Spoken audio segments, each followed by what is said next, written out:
What if I told you that Star Wars would be completely different without Return of the Jedi? And that's because it was with this film that the character of Anakin Skywalker was introduced, and therefore the story became about his rise, fall, and redemption.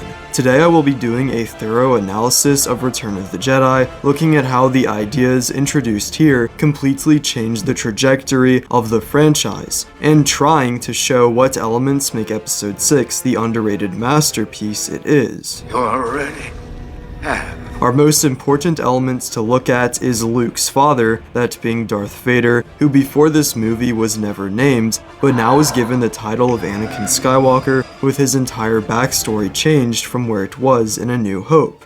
In that film, we hear from Obi-Wan that Anakin was a cunning Jedi Knight who was betrayed and murdered by a pupil of Obi-Wan's named Darth Vader, but when confronting Obi-Wan's Force ghost on Dagobah, it is revealed that this was only true From a certain point of view.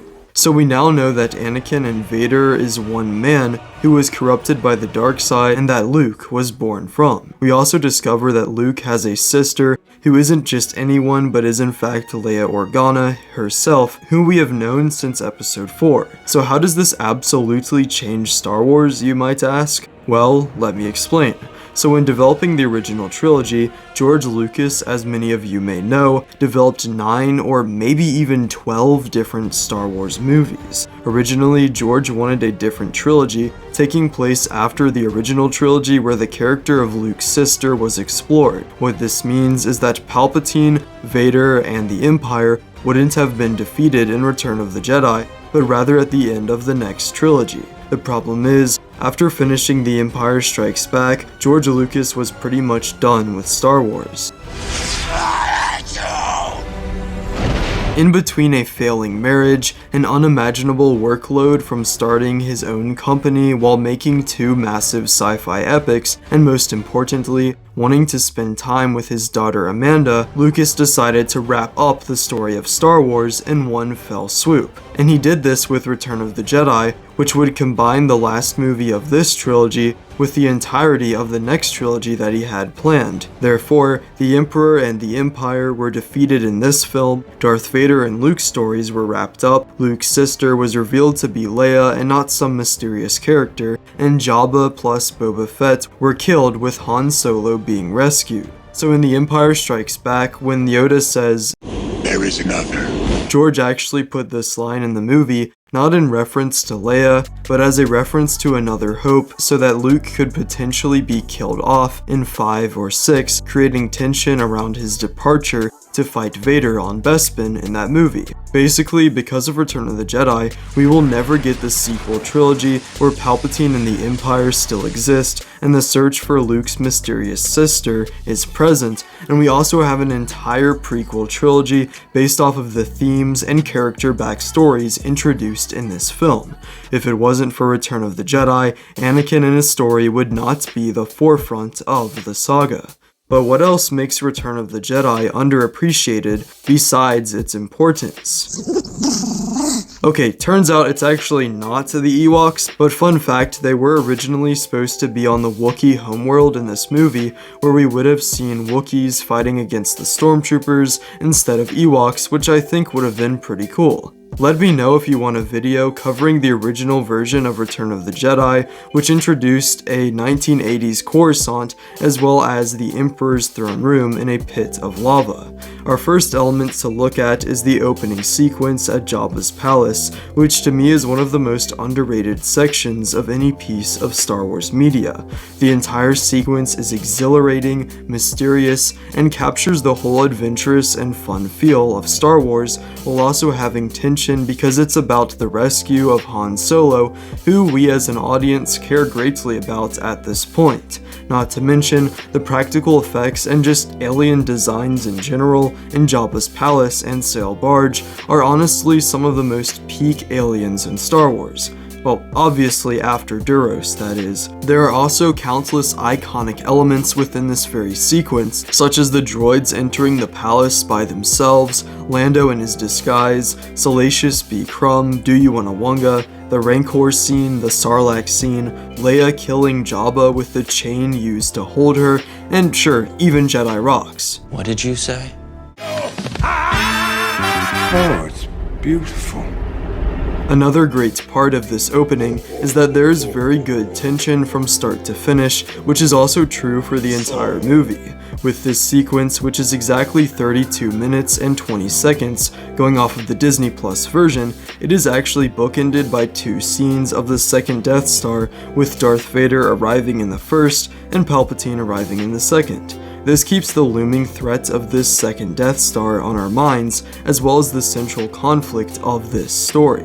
Not only this, but once we learn of the Rebellion's mission to take down the second Death Star, a sense of worry is constantly around that the Rebellion could be destroyed, as they are flying to the heart of the Empire, where the Emperor himself is waiting. Also, when Luke willingly goes to confront Vader, this creates a separate element of worry for our main characters, and this leads him to Emperor Palpatine, who along with Jabba the Hutt, are some of the best villains in Star Wars, and they are in the same movie too.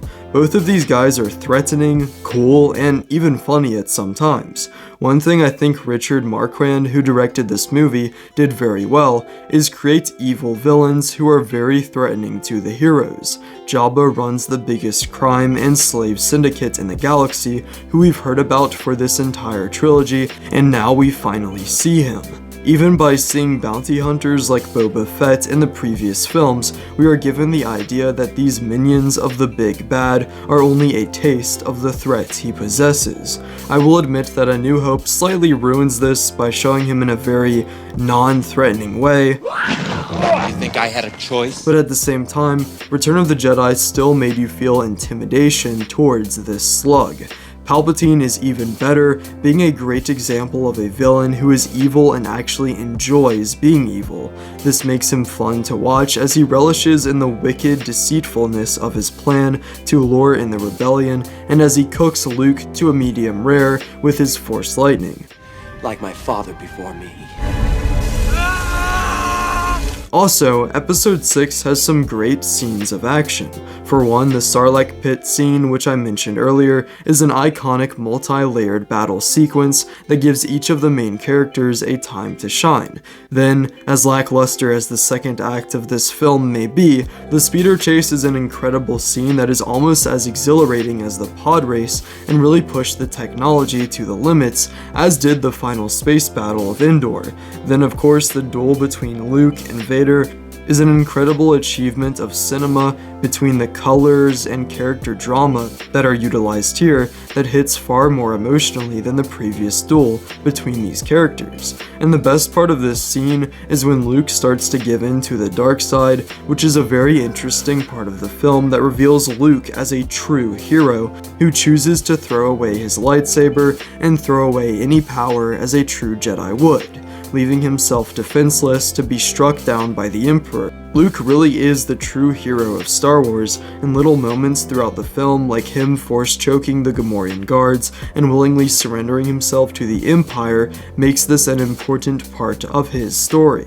And just as Luke was tempted by evil in this movie, so was Jesus in his 40 days and nights spent in the wilderness. And if you've been watching my channel for long enough, then you know the drill. This is the Christian advice section of the video. If you want to get back to the main video, then you can skip to this time right here. Now, we're actually not looking at the wilderness with Jesus yet, because that'll probably be in the next video, but right now I am actually at Matthew 3:15, and in this one I have a passage that says, "But Jesus answered him," talking to John here, "Let it be so now, for it is proper for us in this way to fulfill all righteousness." Then he consented. And this is Jesus responding to John, who is being very humble here, and basically he wants John to baptize him, but John is kind of like, "What, you want me to baptize you, the Messiah?"